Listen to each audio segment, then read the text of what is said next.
on the Crypto Spotlight series. Today we have a very special guest with us, Rohit Tripathy, who is founder of this company called RanchiMall. He's been in the industry for a very long time and was one of the first initial people to do an ICO in India, and the first company to have been registered on a blockchain as a contract. So RanchiMall is incorporated on a blockchain. Very interesting person with a huge, background and a lot of experience. So we get to learn from his experience of, from what was there in 2017 to today in 21 and how the industry is going.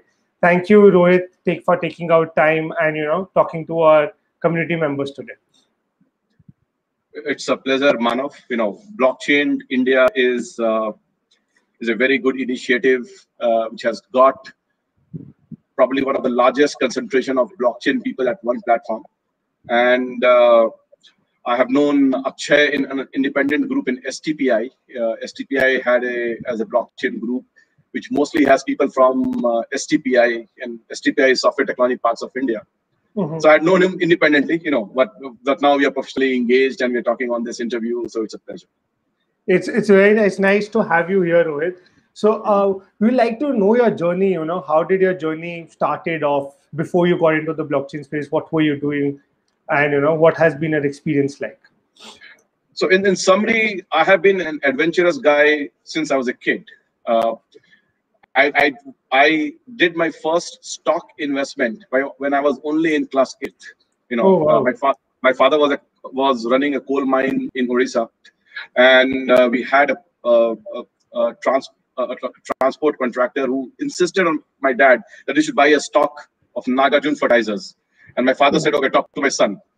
So I got into that, and I realized within 3 months that the stock prices has gone up. More than, like, it went from 10 rupees to 32 rupees, and our savings bank account was only giving us like 5%, like 3.5% to 5% a year. So I knew that this is something big. So that's how I started my journey to start looking into something out of the normal, out of the other people do. And from that, I had my first startup in 1994. Okay, it was in Ambedkar College, Delhi. I did 1 year commerce in 1994, and before doing engineering, as most of the Indians do. So the company was called AMCOL Enterprises, Ambedkar College AMCOL Enterprises. And then I came into, but of course, just a student enterprise, So I realized the problems, what we could have when you run a company. Okay, then I joined my engineering in Sangli, in an institute called PVPIT at Sangli, and there I had my second startup. Okay, that startup, and that second startup. You're an early risk taker, since class 10, they're trying to find trends and taking the risk. That's very interesting. yeah. So that startup also, I had many experiences there, but I realized that I should finish my engineering. And after my engineering, I did my MBA from National Institute of Industrial Engineering, where I got into stock investment once again because I selected that institute because it was in Mumbai, and I lost all my money. And then I realized, okay, let's get a job now. Okay, and so it was .com bust, and then that's how I got into Ernst & Young, which was my first job. And I'm sorry to interrupt you there. What were your two initial startups that you started off in Ambedkar and in your engineering college? So in Ambedkar College, the idea was to get all the students together, okay, and whatever is the small businesses around, like a classified, okay. So my college was in Jheel, in East Delhi. Then okay, and so the idea was to get all the small shops which are together, aggregate them. Okay, and offer the same services at slightly better prices. Like suppose my mind was only running as to what I could see and perceive then. So there are a lot of STD booths there, and there were a lot of people who wanted rental apartments, like students like me who were coming from outside, and they needed, and you could get a rental room at 600 rupees a month then. Okay, and then food, So idea was to get the best places. We could get all my classmates together and find all such services, aggregate them, and offer it to the people in the college and people around in the circle. That was very interesting. I think so. You were way ahead than all these housing.coms and all these now these hostels and all that are coming up to aggregate the resources and give it to people. You were like 20 years way before that. I was ahead in. I would have done the first Make My Trip also, a clear trip, because that idea was travel was my passion. And I realized that you need when internet came, the first idea was to do a travel website, before any of the sites were even available. We were dreaming and doing things out here. So, but I will tell you as we come in the conversation, once you start doing it, so once you have an idea, you want to do it. But once you start doing it, then the problems emerge. Okay, then you start seeing what the problems are, and then you are forced to question that if you're going to do something for 10 years or 15 years or 20 years, okay, is this the best thing to do? Exactly, makes sense. And often the answer was no.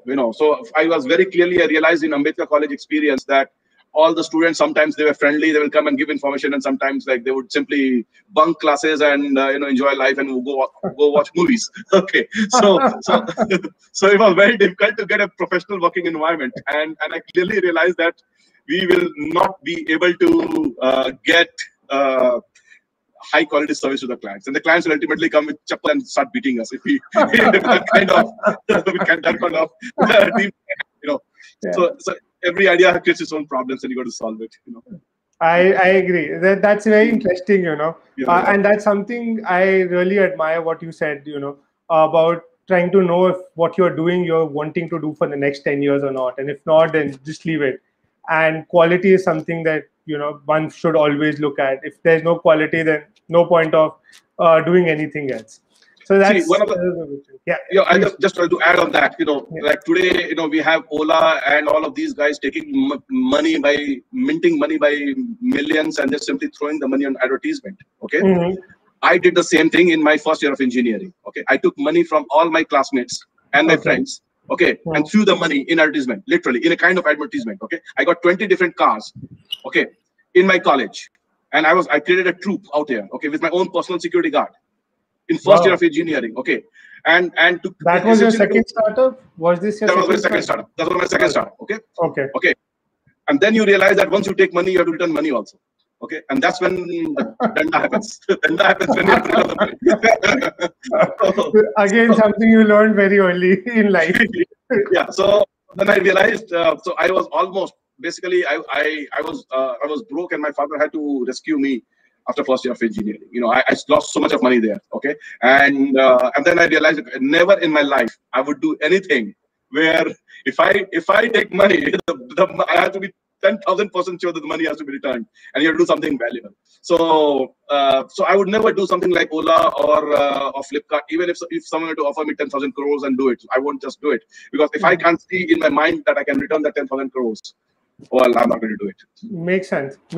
And that's something, all the entrepreneurs here listening, or, the inspiring ones or existing there, that if we are looking at investments, we should be looking at, giving returns back to people who are investing, be it our family, friends, or any of the investors, be it retail or institutional. That's a point, very much needed for the industry to bring in positive outlook and, positive growth. See, the problem has got really worse in crypto industry. Okay, so what has happened in crypto industry, because of certain unique dynamics of the industry, people get very, very high valuation for very little work.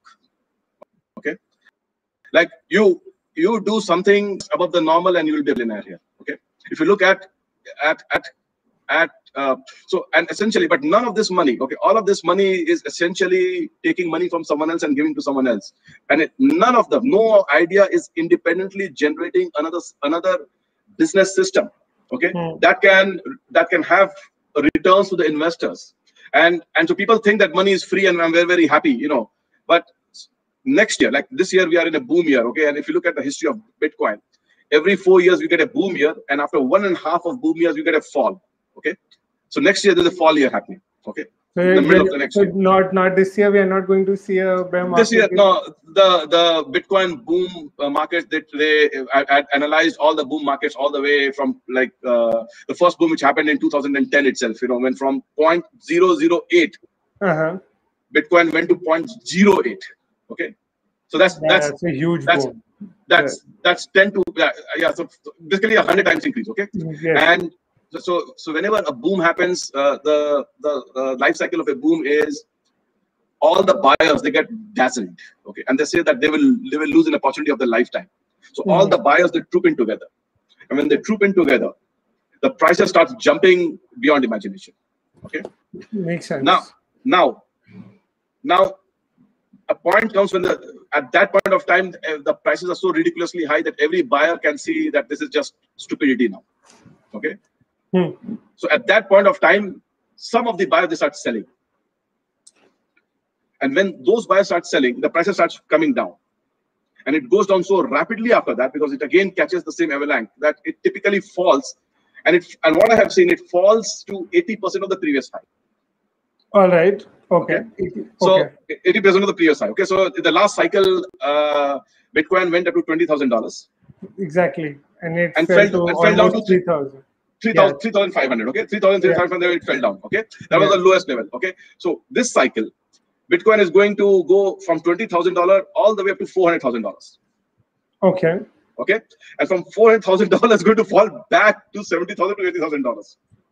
All right. So for anyone out here listening to and following the market, according to Rohit and his analysis and his experience, you have seen the bear market is here to stay for a long time. So guys, don't and if you want the bull market to go on, then don't start dumping. Even after 1.5 years, the market might just go up, and we might see a higher rate of Bitcoin going upwards. All right, that's the trick in this market is to stay the full cycle of 4 years. Okay, so every 4 years a halving event will happen in Bitcoin, and when the halving event happen, you have to wait 6 months, because it takes 6 months to absorb all the current excess buyers. When all of them have been absorbed, that's when the boom starts. Okay, so the boom will start go all the way up to 20, roughly at this point of time it is 20 times. But it will accelerate. It will accelerate. So if you look at the J curve accelerates as the adoption goes. So what it means is from 20 it can become 25 or 30 also. We don't know that. Okay, it should accelerate. Okay, so it will accelerate and then fall back again and fall back down to 80%. Okay, and then hover around like 2-3 times there for another till the next halving event happens, and then after 6 months the whole cycle repeats. Okay, so this is the first time in any market. So I've been doing stock market investment since 1989. Okay, this is the first time in history of any financial instrument which is market driven that you can actually predict today what will happen in 2025, and it's amazing. Very interesting. The way seeing your past and how you have described your analysis, I can I can put my money now just on your word and go ahead and see how things can work and seeing what is going to happen in 2025. Looking at that trend. And always the other rule in investment is always go for the safest one. Okay, so if someone is going to give you like a coin comes and gives you like 50 times this year, okay, next year when the fall happens, okay, those coins will lose all the value, 100% of it. Okay, totally agreed with. So right now, so if you look at astronomy, for instance, why is Sun so big and Jupiter so small compared to the Sun, yet so big compared to Earth? Okay, it's because when the gaseous particles were there in the atmosphere or in the interstellar space, you had only like all these helium and hydrogen gas particles, and they started coming together and they started getting a force of gravity. Okay. So that is a process which is similar to what is happening in Bitcoin and cryptocurrencies. Now, the biggest guy had the biggest gravity, and it got most of the particles, most of the hydrogen and helium, and that's why Sun is so big. Okay, and the second guy is like very small compared to the biggest guy. So second guy is Jupiter right now. Okay, so over a very long period of time, if this process runs, let's say 20 or 30 years, Bitcoin would be like the Sun, and the next guy, which at this point of time it looks like Ethereum, but there is no guarantee that Ethereum is because Ethereum is still not a mass product. Okay, Ethereum is a very unique product at this point of time. Okay, so we know that will be very difficult to outdo Bitcoin. Okay, because Bitcoin is already big and it will keep on attracting new buyers on its own. The second guy will have to compete. So who is going to be the Jupiter of cryptocurrencies? We don't know that. So if you really want to have a long-term view, then always stick to the Sun, which is Bitcoin. That is a very interesting point, and I must say the explanation that you have had is one of the most interesting explanations I have seen in the last 4 or 5 years of being in this industry. And it's a very scientifically that you have, tried to explain the two different parts of it altogether. So on this note, tell me something, Rohit. How did you get into this industry? What attracted you to, look at crypto and blockchain as an industry? See what happened with after I did my I control case. I realized that the way corporate structures are organized, okay, Mm-hmm. it essentially is a carrot and stick organization. Okay, so you basically take the employees, you give them a target, okay, that you have to do this and this, okay, and at the end of the year you do a performance appraisal, okay, and depending without and that performance appraisal is essentially whether the boss likes you or not, okay. Agreed. So Yes. okay, so if through a very unscientific process, what you do is the person you like, you give him a raise, and the person you don't like, you give him less raise or you ask him to leave. Okay, Yeah. but that process is very, people don't realize it's hard on the employees. It's very hard on the employers also, because just to like the psychological energy that comes from the people who's pissed off, True. two friends, two exactly same friends, okay, coming at the same level. If one person gets 10,000 rupees, another guy, okay, the other guy, he has basically a panic attack. Okay, he will Exactly. start. He'll feel like his world has ended. Okay, and that creates lot of employee discontent content. Okay, so what I realized that the way all our corporate structures are organized is if you keep on doing for 10 years, it would lead to a heart attack for me. I just realized that I cannot. I almost had also. So I need a more fairer system, and I need a better system to work. And I told you I did my experiments in Ambedkar College, in Sangli, in Yes. PPT Sangli. Yeah. And in most of the time, any time I tried people to give them power and freedom, it never worked. They were never working. Like I had a 4-star hotel in Kolhapur. Okay, Hmm. and all the people that were working with me, they all had good food and had good cars, and they will go. But when it came to work, everyone was like nothing. Okay, so I couldn't find a method as to how can you enable people to work without using this carrot and stick approach, which is Mhm. done in corporate environments. Okay, and I didn't have an answer to that, and so that answer is only emerging now. Which is do remote and let everyone has freedom. Don't control them on a day-to-day basis, and let them have fun in life. Let them have time in their life. Let them think properly and give them some very creative projects and make sure that people are on that project. So this is something which I've been learning over last 20, 25 years essentially. That's very interesting. You're talking about remote projects and talking about creativity, because today, suddenly last year, everybody was forced to work from home, and without any, mentally being prepared, be it the employers or the employees or teams as such who are used to sitting in the same room and working, working on Zoom calls or on different scenarios. So, any tips in your experience of working remote and doing that people can follow there? Yeah. I mean, my first tip would be do not make it a replica of your office into your remote working environment. Okay. So Okay. don't ask people to punch in at a certain time, and don't ask them to be in a certain meeting at a certain time. All right. If people are at their home, give them enough space so that they can attend to their family matters and attend to the work. And that needs a new ideology, that needs a new mechanism of managing people. And so what you have to do them is give them a task, give them a deadline, okay, and tell them that, okay, you give me a progress report once, whenever you feel like, once 2 days or 3 days, and someone is not working, then ask them to give you a progress report once a day. And don't and then once the work is not done, then you will ask them why it didn't happen, but give him that space. Okay. If you would ask people to to be present at 9, at 9 in the morning, and then go and be in this meeting and that meeting, they will be there, but they can show their face there, and then they can do anything they want. So it's if your employee is not in a physical environment that you control, the rules are totally different. Okay, and so you have to think from scratch.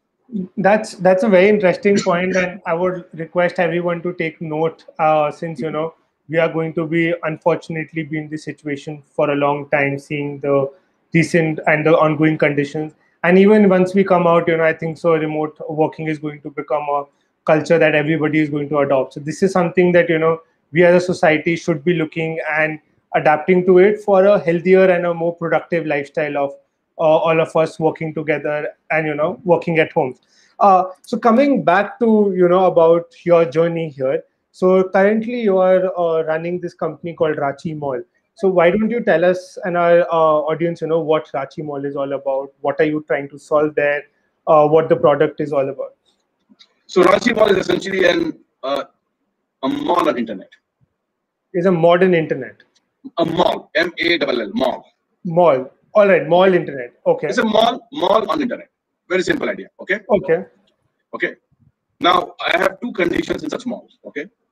The first condition is, because we are already remote, I should be able to, every single good that we sell in that mall, it has to be built, distributed, created, marketed, and sold on internet.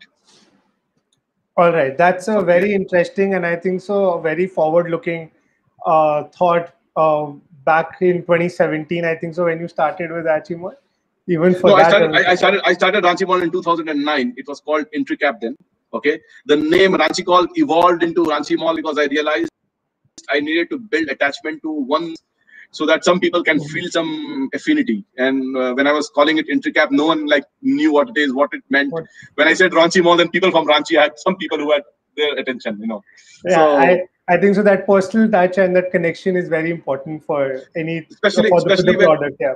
Especially when I decided that we will not have any venture capital. Okay, so I decided that I don't want any venture capital because we're going to do many experiments, and it needs some free space.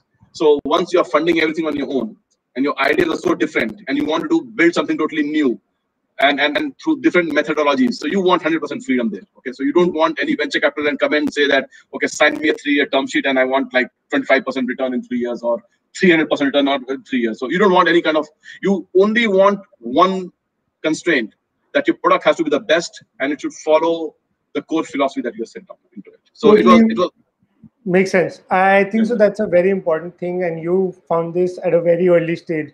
At 2009, I think so a lot of people were still exploring in India, what the internet can do for them, and you were working you were 10 steps ahead of them, and we can see that today with how your thought process is working and how you have been engaging markets and your predictions about future. So what kind of products are currently right now that you are showcasing in RanchiMall? So the first product that we did was something called Bitcoin bonds. Okay. And the idea in Bitcoin bonds was, I will take customers' money. I will invest in Bitcoin. Okay. If the prices of Bitcoin falls, all the losses are mine.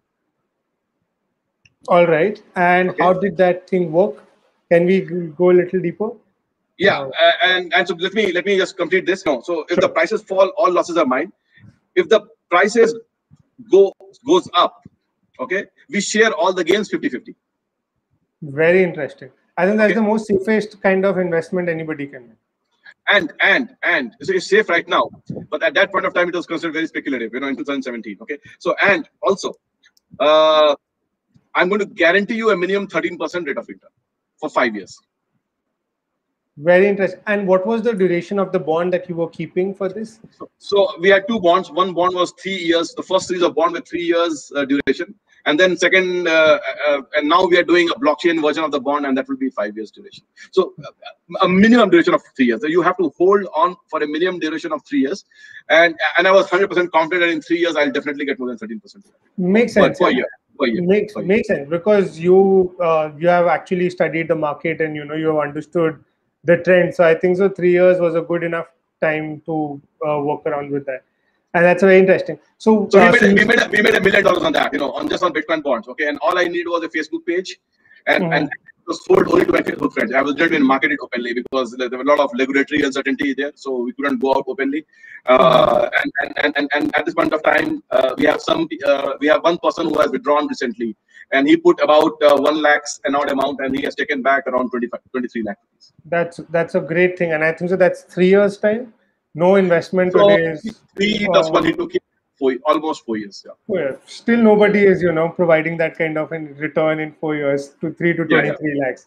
That's It's just almost 8 times of what he's getting in 4 years. the magic of Bitcoins. Okay, so that was the first product, but and so you don't want to get locked into a product like that because money is so easy out here. So you want to change the world. Okay, you want to bring a new ideology in the world. You want to do something which can benefit beyond just money. Okay, and so I always saw Bitcoin bond as something that can it's a short-term measure which can fund my immediate needs. And I never saw Bitcoin bond as I see Bitcoin bond. I can sell $1 billion of bonds also today. Okay, I can. It's a infinitely scalable product. Okay, I can sell $10 billion of bonds. Okay, and in 3 years I know it will go 10 times. Okay, I'll make $5 billion. Okay, but if I make all my money from Bitcoin bonds, okay, then my hunger for doing more will go away. So Very, you want very to nice. you want to make money from something which you feel is your masterpiece. Okay, something which you can feel can really make a transformational impact in the world. And Bitcoin bond was a good product, but I don't think it was transformational enough. It was a good product, but it's not a Picasso's painting. It's just a high yielding product. That's it. All right. So what other products have you found your Picasso yet, or you're still in the process? We found out. We found out. All right. We found out. Yeah. Okay. So you're going to tell us all the products till the time you found your Picasso. You're now going to share about your Picasso. There are a lot of products out here, but essentially, my Picasso is all of you will have a blockchain ID. Okay. Okay. And that ID is your bank account. That ID is your email address. That ID is your messenger system. And that ID, and using that ID, you can also access internet. Okay, just one ID. Very interesting. Okay. So is it something like similar on identity things, or it's completely separate? No, nothing. There's no identity. All you need, see, every blockchain. What is a blockchain ID? What's a Bitcoin address? Okay, a Bitcoin address is essentially a public. It's a public key. Yeah. Okay, a form of public key. It's a hash of public key. It's a public key. Okay, a form of public key, which has a private key. Okay. Yeah. And your wallet, your Ethereum wallet or your Bitcoin wallet, it is a store of all such private keys. Okay. Yes. So what we have done is in a Bitcoin wallet and an Ethereum wallet, you have multitude of keys altogether. I have taken out just one private key outside the wallet. Okay. Okay. And giving you a unique identity, unique corresponding public key. Okay. Okay. That public key is hash, which is hash is too complicated. So just think that public key is your public identifier. Okay. Okay. But using that public key, you could do digital signatures. You could do you could do encryption. So essentially, that key is enough for anything you need for me to reach you and for me to be able to get done out of you without usage of passwords, without usage of any servers and any systems. You take a piece of data, digitally sign with your private key corresponding to your public key. Okay. That piece of data can stand on its own, and no one can tamper it, and no one can hack it. Okay. That's a very interesting product. That is kind of a revolutionary, changing things that can change a lot of frauds, a lot of identity thefts, a lot of internet scams and hacks that happen. That can really save and bring in a lot of more people to start using blockchain without actually getting into the intricacies of or the so-called the complications or so much of problems that people might face. Right. So once that happens, essentially once that happens, what will happen is that you will create a new kind of economy. So currently our economy is governed by Aadhaar card. Okay, so whatever is the range of Aadhaar card, that's your possible universe of people that you can transact with. Okay, so you have a unique. Okay, but that's only people of India. Okay, and I don't know. So there's a law called Metcalfe's law. And what Metcalfe's law says is that if you double the number of users, the value of the network goes 4 times. Okay. If you increase the number of users to 4 times, the value of network goes 16 times. All right. No, Okay. 16 times. 16 Okay. times. Okay. 16 times. Every increase will double it. All right. Okay. Okay. Got it. Yeah. So if you had a system that can take, let's say, 1.4 billion people of India, okay, and if you had a system that can take 7 billion people of the world, okay, so that's roughly about 4 times. Okay, let's say 4 to 5 times. Okay, 5 times. Okay, so you will get an economy which is 25 times bigger than India, just by one idea. Don't use Aadhaar card. Use a blockchain identifier as a blockchain public key as an identifier. That's very interesting, because that's also, in a way, we are, talking about nations beyond boundaries concept, right? And Without blockchain, and the blockchain can enable it, and that can be like, one earth, one identity. That's your blockchain identity. That is the real potential in blockchain. Because if you were to restrict blockchain only in one company or in one country, then you already have identities. You already have national identity card number. You have It's only when you break the barrier of the country that you invoke Metcalfe law, that you create bigger economies of scale. Okay, and it's only then you create a very, very powerful economic system. And that's why. Sorry, you were saying something. Please continue. So if you look at the number of US dollars in circulation today, cash, okay, it's about 1.5 trillion. Okay, if you look at number of euros in circulation today, cash, that's about 1.3 trillion. And if you look at the cryptocurrencies in circulation today, that's 2 trillion. Okay, and how come in 10 years we could create 2 trillion worth of economic circulating currencies, or which, when the biggest nations economic blocks have only done 1.2 trillion? The answer is, your population is less. We are dealing with a much bigger population, and we are interacting much more. So obviously we'll go faster than you. True, makes sense. And I think so. With blockchain, the concept has always been, about people beyond nations. That concept of not having any boundaries is something that has always been explored. That there has been a sect of people who have always wanted, decolonizing nation states and making it better. Blockchain is one place where we can actually look at removing these boundaries and looking at everything and moving ahead above, and moving ahead together as a nation, and not as just as human race, and not as nations. I mean, if you look at Kashmir crisis, for instance, okay, why do we have Kashmir crisis? Okay, we have Kashmir crisis because Pakistan wants a territory that we have, and we want some of the territory that Pakistan has. Okay, so if you have these two fixed entities wanting one territory, and that settled issue is not settled, we are in a perennial state of conflict unless one of the states die. Okay, exactly. But we can't do that. In the age of nuclear weapons, we can't. Now, assuming we had a system where both India and Pakistan were to work together in a coin called India-Pakistan coin. Okay, where as soon as the coin value goes up, everyone who is participating from both countries they gain. Okay, so now you have created material incentives for people to work together. Okay, so currently, the armies in both nations, they gain if people fight together, because they get budgets and funding. Okay, and you have Kashmir issue out here. But if we can create a system where everyone is gaining by simple collaboration, and because of Metcalfe law, India-Pakistan coin will be much higher than either India coin or Pakistan coin. Okay, so people can then see the real value in working together, which today they cannot see. And blockchain can solve that problem. On that note, I would really suggest you should be sending this idea to the UN, so that we might have some peace in the Kashmir Valley, and that might can get replicated in Israel. I feel so bad when people die. People die. Our soldiers, they die. Our soldiers are dying a brave death out here, and people of Kashmir also die. Some of them, those who are militants, they could have easily been an economic value creator for all of us, but they have to die, and I feel so bad about it. True, it's a system created problem, so we need to find that how can system solve that problem. So if you look at Bitcoin, for instance, okay, Bitcoin solve that problem. Okay, who are the people who were the initial Bitcoin miners? Okay, they are the people who were spending you the Nigerian scam emails to become a millionaire. So they had email servers. I mean, they had server computing capacity, and they're selling 1 million emails to 1 million random people, and their conversion ratio was 1 in million. But 1 in million was enough money to pay for all the cost of servers and the people cost. So we are getting all those scam emails.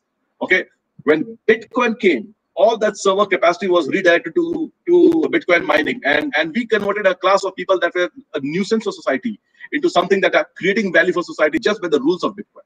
And it's already done in Bitcoin world, and that was a very, very that's a model that we need to follow. That if someone is fighting you, like China went down from less than $100 million to today their economy is about $5 trillion. Okay, in span of less than 20 years. Okay, and India being the next door neighbor and we had a land continuous boundary with them, we did not gain out of their growth. Why? Because of a dispute between us, which has been unresolved, and we cannot engage freely with them economically. Okay, and that's stupidity. Chinese people should be helping and building India, and Indian people should be helping and building China. But that's not possible under the constraints of the historical disputes that we have. But if we had again like India, China, Pakistan point, then again the game changes. Now you have everyone working together. If if you are actually about to can share this information with world leaders, we might have world peace. That might be a way of moving ahead, and you might be the last person to get a Nobel Peace Prize, and this world might be a better place to live in. I think that Nobel Peace Prize should go to Satoshi Nakamoto, because this has already been set in motion now. Okay, and there is no way it can be stopped. Very modest of you. Yeah, he even put it, but you are the one who are thinking on moving. Yeah, he showed us that we can all work together without barriers of nations, and he created a working system of that, and he made a system that none of the nations, even if they have their parochial interest there's a lot of parochial interest among nations to stop this, and a lot of people who don't understand this, but he created a system that even if they wanted, they could not stop it, and he has put us on a path of you could say global integration. True. And that is there, and it's a ripple effect. This is going to stay. It's not going to end. Like even if one country bans, there are 190 plus countries that will still be there for it to go. And if that happens, then we have companies like SpaceChain which are taking servers out in the space. So you don't need any countries as such to even hold your cloud information or servers out there. And it's not easy. See, I mean, Indian government has been trying to ban it now for they first just let it slide by. They thought that it will just go away on its own, and then they realized it's not going away on its own. Then they created a shadow ban for Reserve Bank of India. That shadow ban did not survive the scrutiny of Supreme Court of India, and now you get all this unauthorized press release. I don't know, some officer says something, no source, no verification. It's just a malicious campaign to scare people.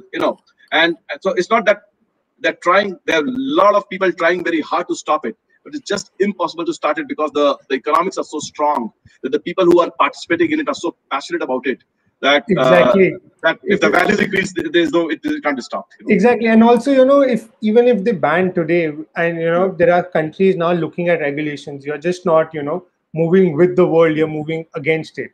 And for any country today, with all the globalization and all the interconnected trades and services and everything that's going in, if you start moving away from the world, you are not moving towards development in any sense. So you need to somewhere work with the world to move. See, I took some time when I was actually after 2009. I was taking my time out. I took some time to travel every single state of the United States of America. Okay, and I did that for many other countries also. I did for Russia also. Okay, like took the Trans-Siberian Railway. Okay. What I realized when I was doing that travel, that the reason why United States of America has per capita income of $60,000 and more, and we in India are still trapped at $2,000. There's only one thing that stands between Americans and us, and that is what is the amount of freedom that we give to our people to do bigger things. Right? In India,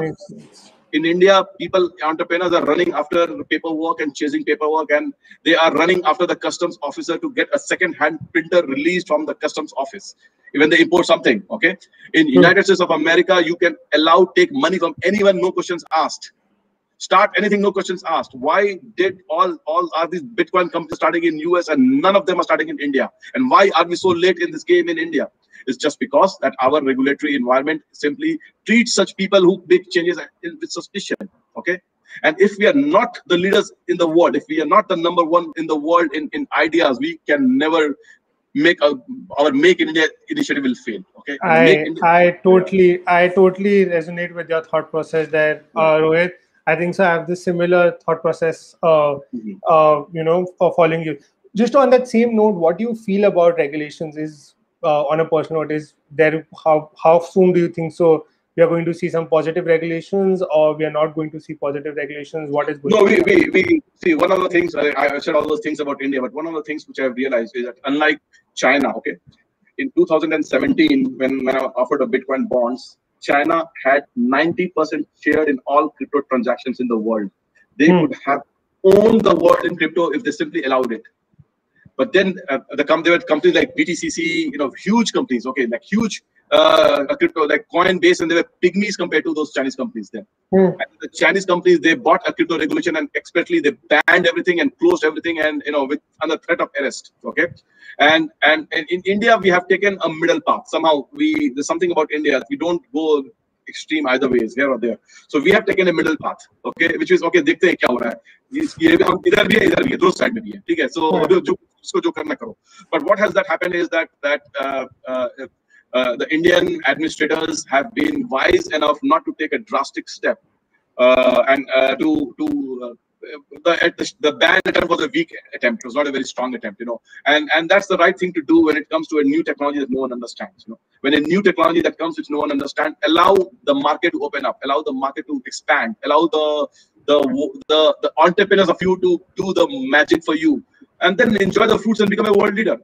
We became a leader in software industry, a software industry because there was a 10-year tax holiday, and government said that we won't apply if you are in an SEZ, a special economic zone, a software park. We will not put any laws on you, and you can keep all your profits and no income tax on you for 10 years. Okay, you just did that once and see India as a software champion of the world.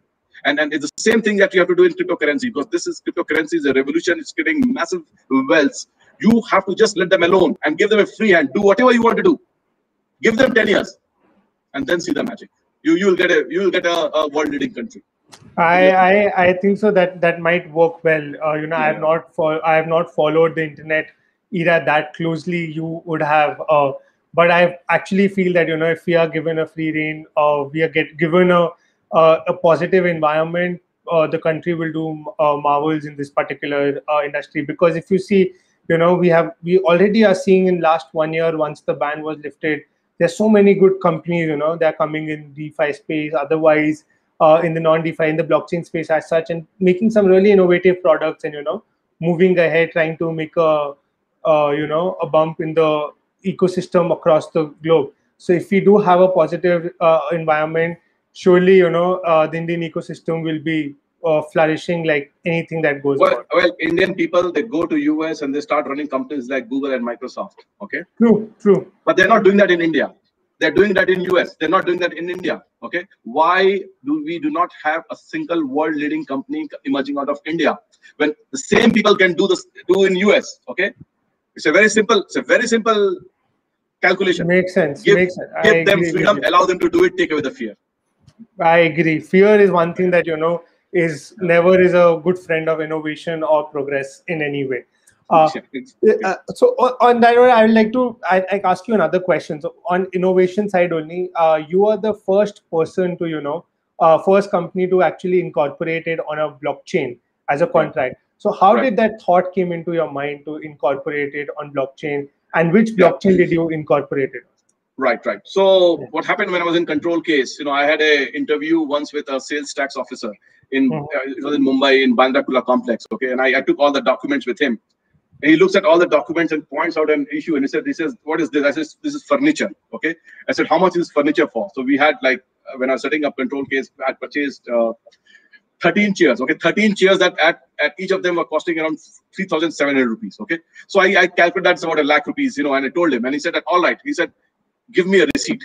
Okay. So this was a chair which I bought in 2004, and I'm doing this talk with him in 2007. Okay.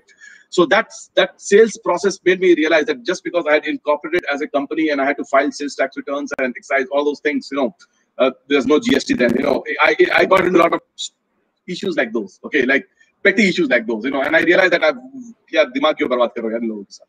So I was kind of thinking, how do I get rid of all these all the petty bureaucracy that is coming from the British era, and so initially I thought I will simply not incorporate, I'll just be an individual and simply not incorporate. But then when the blockchain came, and the blockchain that we're using is called the Flow blockchain, and we selected Flow blockchain because I went to New York in 2017 after a world tour when I was so inspired and see what everyone in the world is doing in blockchain, I went to Ecuador, China, and all those countries. So I ended up in New York, and there was a movie screening going on, only on Bitcoin. It's called Banking on Bitcoin. And all the who and who of New York Bitcoin industry was there. Blockchain industry was there. Okay, there was a senator, there was a the guy who started the Bitcoin movement in US, and so there was this young kid who was also talking about a blockchain, and I saw the kid has potential. And I talked with him, and so what he said, what they had done then was they simply expanded the Bitcoin blockchain and added some transaction comment space in it. Okay, and I had some computer science background. I realized that if this guy gives me transaction comment space, which Bitcoin guys were not giving, they were very, very hard at not giving you any space on their blockchain for that. Then we could essentially extend this to any application in the world you want. Okay, anything that can be done on any blockchain of the world can all be done on this blockchain, which is the Flow blockchain. And that's why we selected the Flow blockchain. And now once I had the Flow blockchain, and I when I had to do my ICO, I figured out that I better incorporate somewhere. And I cannot incorporate as a national entities, otherwise I'll have to break my head against with the same bureaucrats again every 6 months, or every 3 months, And now there's even worse. Now there's GST. Okay, so GST is even a bigger pain in ass in the country. It's really hard. Okay, so it just the mess keeps on becoming bigger and bigger. Okay, so then I just thought that okay, we need to change the game here. If we incorporate the blockchain, and if the people who are going to fund you, or people who are going to interact with you, they're bound. They see all those rules in the blockchain. You get an effective impact of an incorporation with, let's say, Ministry of Corporate Affairs. Okay, so then I just thought that okay, this sounds like a great innovation, and if you can do this, then suddenly on the blockchain, people can see your innovation, your incorporation, and they can automatically invest. Or someone wants to join, he can know what are all the contractual obligations of this entity, because all those contractual obligations are written in that blockchain under the blockchain, and there's nothing beyond that, only just that. So that was the idea, and then we incorporated on blockchain, and so far it's been working great. We are a financially self-sustainable company. I don't need money from any bank. I don't need money from any investor. I don't need money from on my own operations. I can keep on funding RanchiMall for forever, essentially, and so I can all the people who know me, they can I'm essentially binding them all to the rules that we're setting in the blockchain. So that's the idea. Very interesting. So on this note only, and so since it's not a blockchain-based incorporated company, a lot of government regulations or the bank accounts and all don't work for you, right? So how does it doesn't work, right? So how does your team, work in terms of paying the salaries or taking forward? Anyone can pay money to anyone, right? That's not allowed. That's allowed, right? Yeah. So any person A can do cash transfer to person B, on their personal accounts. Okay, and all we have to do is that if person A is transferring money to person B, we have to track that whether this is a company expense or it's an individual expense. Okay, so if I say in blockchain, I give a command in blockchain to person A, you pay to person B. Okay, and let's say we have some credit with that person A, and then the person A will see in the blockchain that he has to pay money to person B. He'll simply transfer the money to person B. Looking at the blockchain, and the money is transferred on a person to. It's a peer-to-peer system. So all you have to do is you don't need, so in a traditional company, you need a corporate bank account. We don't have a corporate, so we can't have a corporate bank account. But what we could do is we can create a blockchain controlled system in which we can make any person make payment to anyone. It's all written in the blockchain. Very interesting. So for everyone who always thought, how a company, using blockchain in their financial services or any of their systems will look like, this is how, that can work in. And there is a live example in front of you. They have been running it for last 4 years now, so it is very much possible. So don't just give up on the idea. It's the technology is here. You just need to think out of the box to understand how things go about, because everything doesn't come with a manual. You need to write the manual yourself. All right. So being the first company to write to do the ICO in India. So any tips that you have, or any problems that you faced back in the time to Yeah. Well, the biggest problem is that the prices go up so high. You make so much money. Okay, so our ICO, we started our tokens at one. So basically, I did my ICO in my own exchange because I wanted to understand all the rules and I could control it better. Okay, so we created our own exchange for the ICO. So the moment the trading started happening, okay, our prices started going up, and I have a first-hand experience as to how Bitcoin prices goes up so fast. So essentially, what happens is with very small amount of money, if the sellers are not there, the prices can jack up very, very fast. Okay. So our prices went up all the way to $1,500. Okay, from $1 to $1,500. Okay, in like 3 months. or maybe 3 to 4 months. Okay, 4 months. Yeah, and now. So now that's a condition where you can very easily. I told you by first year of engineering when I got into trouble of money. Yes, sorry. Remember I told you about my first year in engineering when I got into trouble with money. Exactly. Right? Yeah. It was the same condition, which is a repeat of it. Okay, a lot of the prices have gone up very, very fast. People have invested, and now you are running out of people who could hold the price. Okay, so what would happen is the price will suddenly fall there. Okay, so then now I have two options. Okay, which is to somehow desperately seek other investors so that I can maintain a price of $1,500. Okay, and in that case, it is a very high risk that it can become a Ponzi scheme. Now that's the biggest problem in 2017. You know, most of the people felt half the things were Ponzi schemes. It's very easy to become Ponzi here. Okay, or then you have to do some change the rules and you have to secure the system. So, which means that you have to let some of the people tell that they have to wait a bit and you have to change the rules of the game. So I definitely I was not going to do a Ponzi scheme. You know, definitely not. I'm not. So I essentially changed the rules of the game in my ICO and I told people that they have to wait longer. And I started and I started giving them essentially, and I paid back all the people. I told them you can take back your original because I told them the problems, and those people who think they are stuck here, they can take back the original and they can go back, And so that's how I had to do what is called a soft landing of my ICO so that it doesn't become a Ponzi scheme, But I did get a board of, we could say, a board of ICO people on a WhatsApp group. So our board of directors is essentially a WhatsApp group now, who are the members of the ICO. Okay? All right. Okay. Some very, very high quality professionals, and we got some great ideas, and we also still have that valuation of $1,500, till now.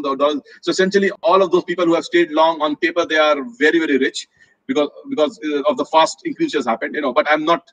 I'm going to go back into the market only when we have those products which can stand on their own and independent of a new investor coming, independent of the product, independent of the new product itself, they could sustain that valuation. So what I would say in ICO is go all for it. You can set your own rules. Make sure it's very easy. Don't get into it. You get so much of money so fast that you could very easily be blindsided into getting into a Ponzi zone. Okay, and if you are in Ponzi zone, then you will be arrested. Okay, there's no way.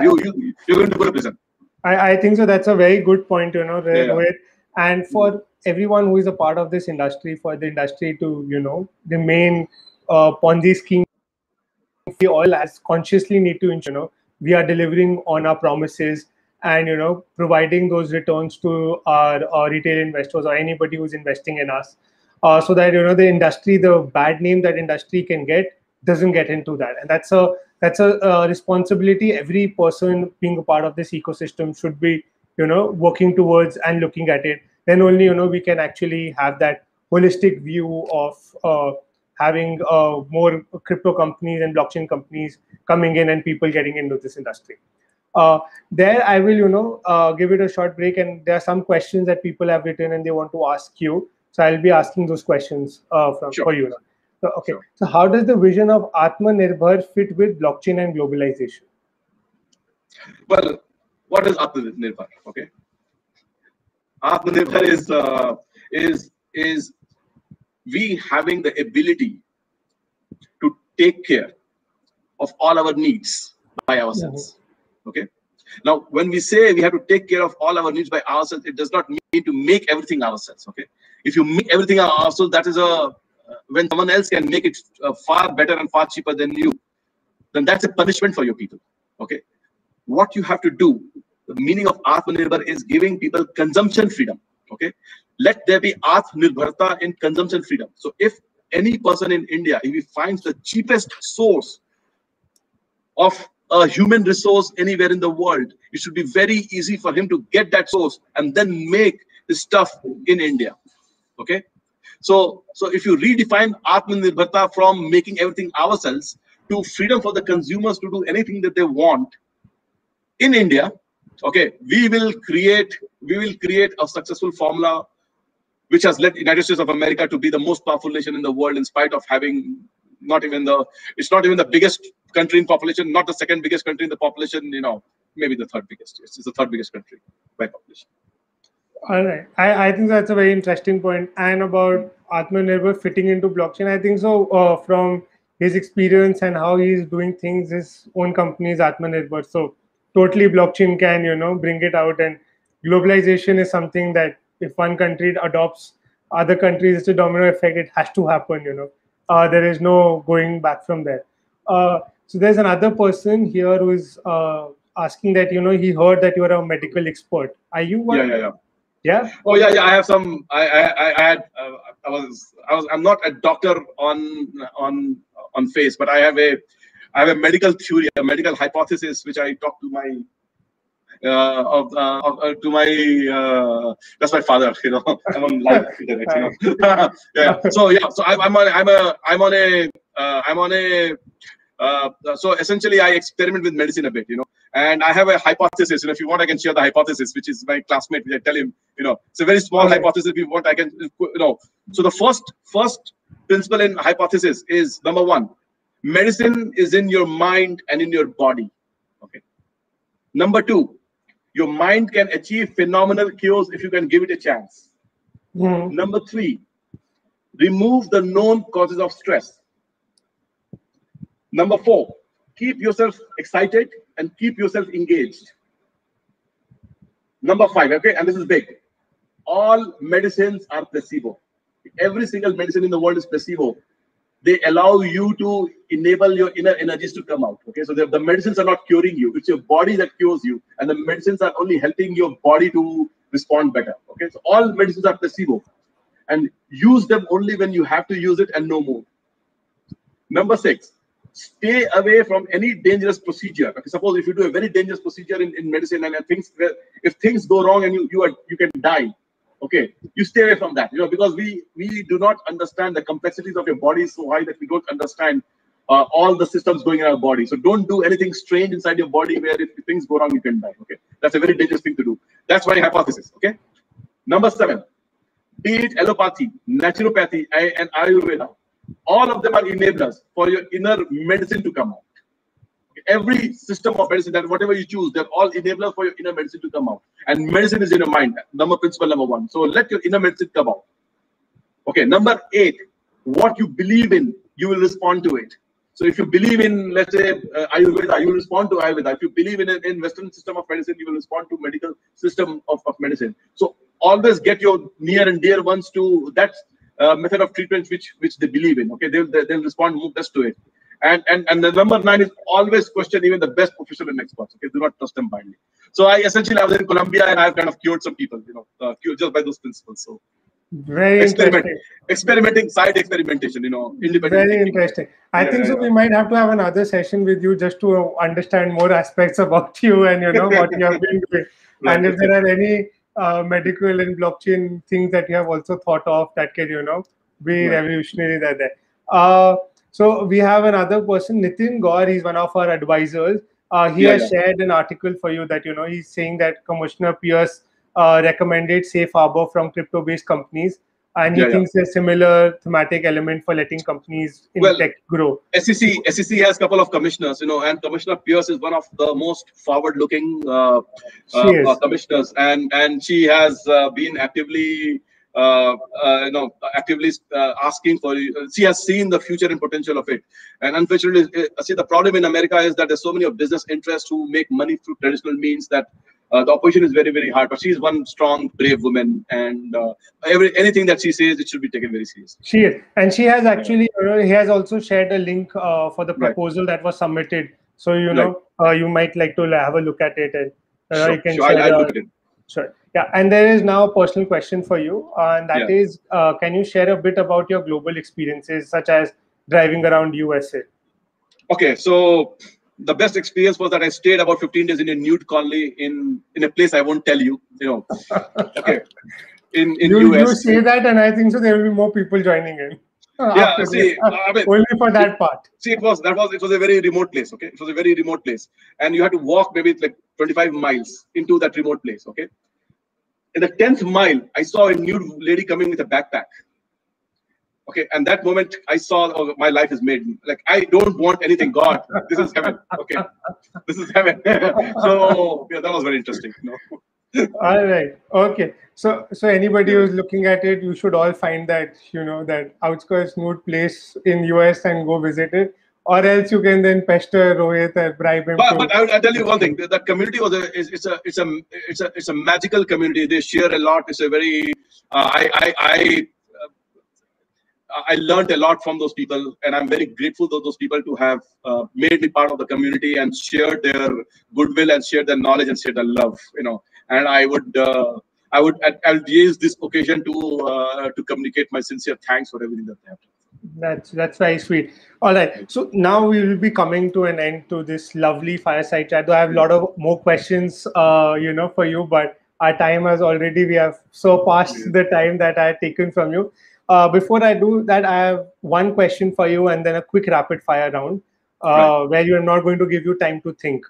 Okay. So the last question is that the high and a low point in in your journey of building RanchiMall that has been there. Low point was when I had to let go of one person, and I let go of another, and it's just because we are on a shoestring budget, okay, and so we have to preserve the money, okay. So we have a unique system of mechanism. So there was a little bit of money issue, and I had to let go of him, and that was a low point for me. Right. And the high point? High point is some of the fascinating products, world-changing products that came when one of the interns they gave me when our cloud got completed, the data cloud. It was technically very challenging, and when I saw the whole data cloud was working, I could see the world changing in front of my eyes. That was a high point. All right, that's very interesting. Now the rapid fire round. Okay. So who is your idol? Warren Buffett. Warren Buffett. Okay. Any other public figure or entrepreneur that you follow? No, I'm a very, very big fan of Steve Jobs. The kind of ideas that he came out with. Among the current lot, I admire. You could say 50-50, not too much, but I admire Elon Musk quite a lot because of his audaciousness. Okay, there are a lot of things that I don't like, but I love his audaciousness. Okay, and I of course I'm a massive. I had a massive fan of Satoshi Nakamoto. So I had a resort in Bali. Okay, I did the world's first blockchain resort among a lot of things I have done, and I had a street name. It was called Satoshi Nakamoto Avenue or Drive. Satoshi Nakamoto Drive. I am very curious to stop the rapid fire and ask about this blockchain resort in Bali that you're talking about, and just get a couple of things to understand. So the blockchain resort, in the sense, you could. So right now, when people they stay in one room, they pay money, right? They pay money to stay in a room. What if people who want to stay in a room, they create a token system, and the token got valued, and the token paid for all the rooms. Okay, so essentially that was the experiment I was trying to do in Bali in 2017 itself. Okay, just after the ICO, and it was called RanchiMall Alampuri Blockchain Resort. Which was Alampuri was the entity I was collaborating with, and was the first blockchain resort, and we had so it essentially had a lot of villas, okay, and every villa was named after one blockchain entity. So we had an Ethereum gate, for instance, or we have Coin Telegraph Villa, okay, and then we have Flow Villa.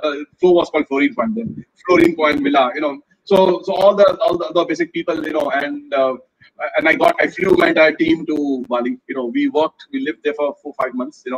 And then I got cultural programs, and then I ran out of money.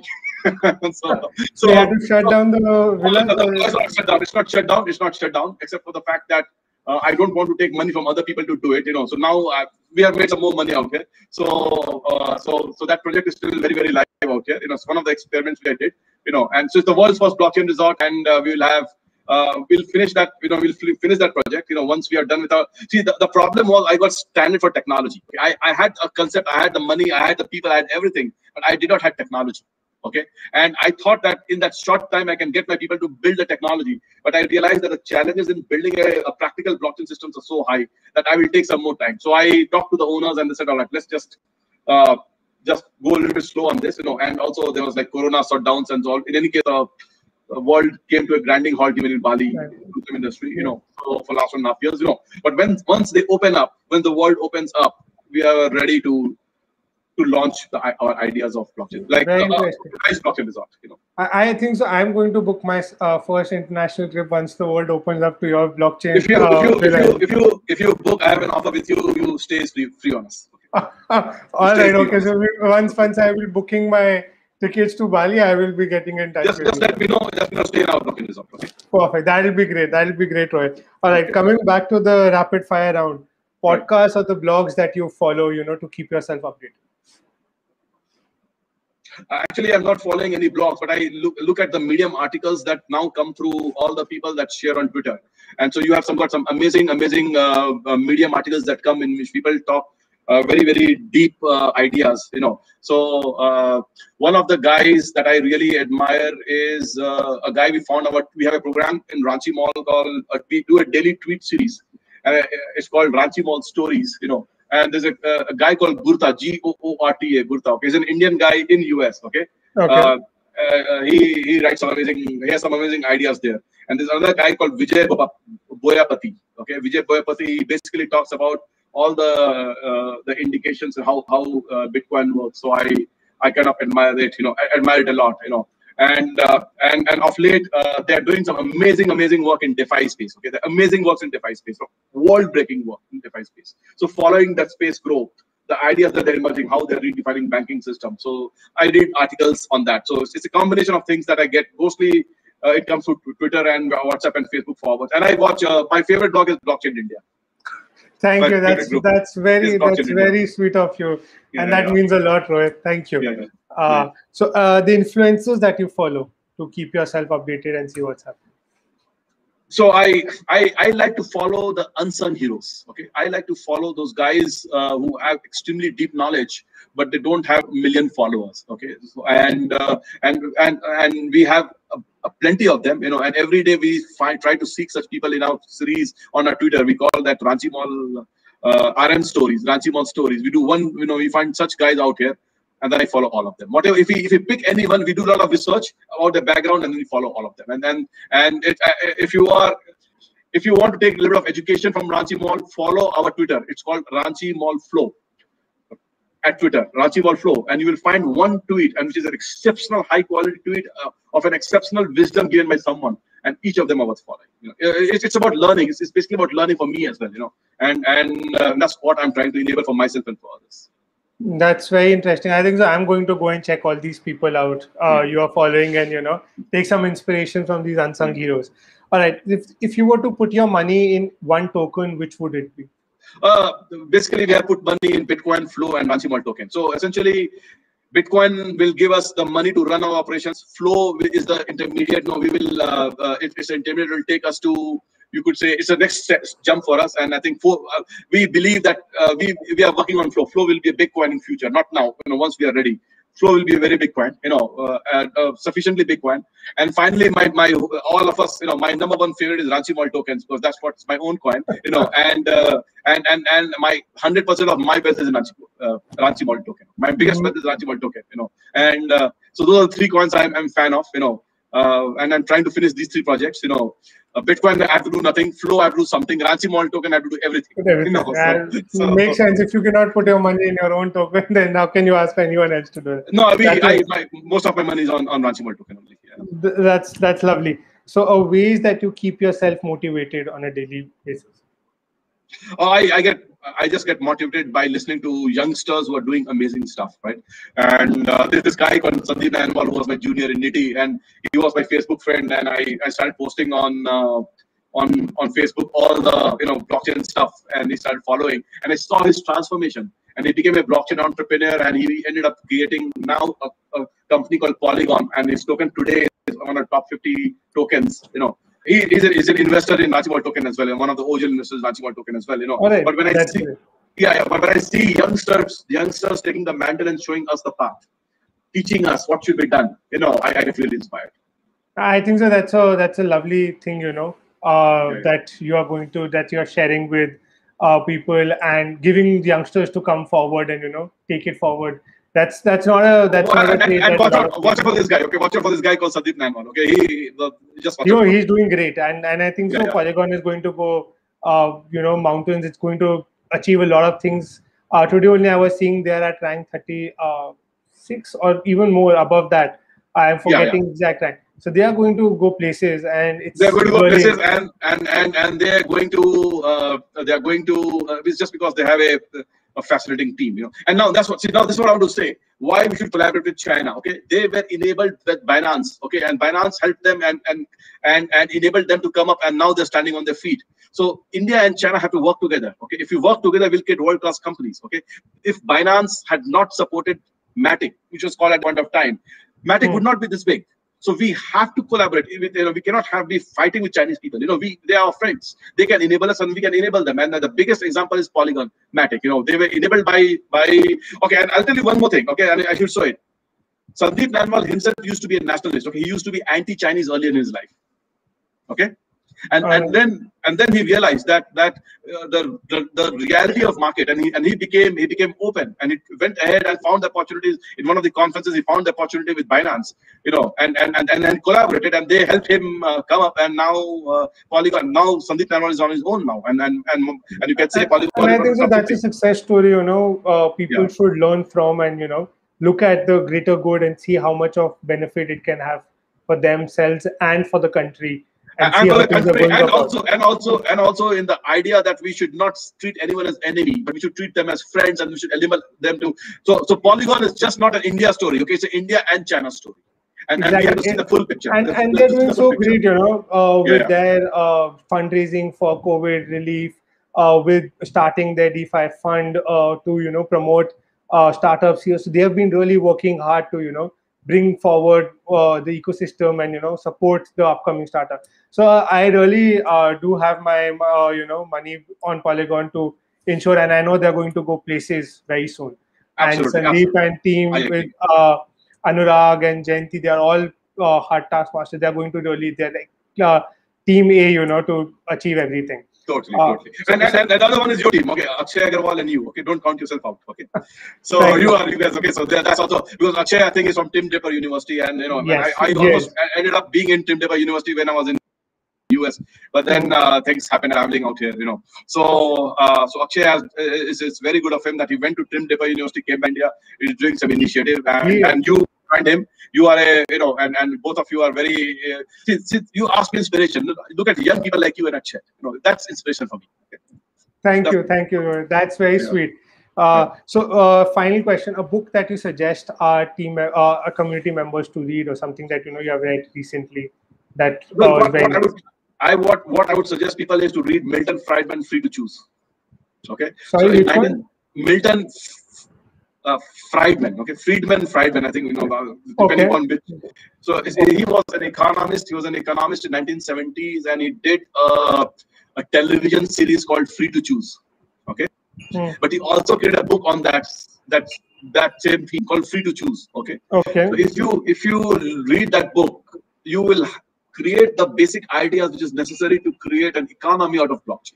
You will see blockchain is just not about technology; it's also about economics. Okay, and that Free to Choose gives you the basic ideas of freedoms and what you should be doing, so that you can expand your mind and take your blockchain coin places economically. So I would suggest Milton Friedman, Free to Choose. All right, thank you. We have last question. That is, your logo is very nice, and what does it mean? We had one of our investors. We did a logo suggestion, and so she said that this is RanchiMall with R, so make it an R. And and R also stands for rupee, and R also stands for R Rohit. So said okay. I said that was a good idea. R, let's do an R. Except when we did R, we realized the R was so thin that it was not showing up well in any of the posters and all. So we repeated that R 3 times. Okay, and that's how the RanchiMall logo came. So 3 R's in a. Selected by Bhavna, who was wife of one of our investors. Very interesting. I think so. That's a very interesting concept. Thank you very much for taking out time and sharing your insights and your journey. It was a really insightful chat, and we all learned a lot from your experience. Before we end this, any message, any ask that you have from the community, please take this time to. Well, I would tell the blockchain community of just not India, but of the world. Future is in your hand. You are shaping the new rules by which our generations and their kids and their grandkids are going to live. So we have a responsibility to make sure that we navigate this revolution for benefit of mankind, and not do what the pioneers of industrial revolution did. When industrial revolution happened, that technology was used to enslave people. Okay, so we have a responsibility on us that with this newfound power and newfound money, we have to make sure that we are on the side of freedom, and we are on the side of enabling other people, and it should not, the technology should not be used to enslave other people. All right. Thank you. That's a very powerful message, Rohit, and something that what the technology stands for. And I think so, the ecosystem should listen to it and move towards that. Thanks a lot for taking out time, and we look forward to having you more at our, our initiatives and taking things forward and looking at RanchiMall with their progress and everything. Perfect. Thank you. It's a pleasure in being here, and looking forward to see you in Bali then. Yes, very soon then. Very soon. Thank you Thank so much. you. Thank you. Bye-bye. Bye.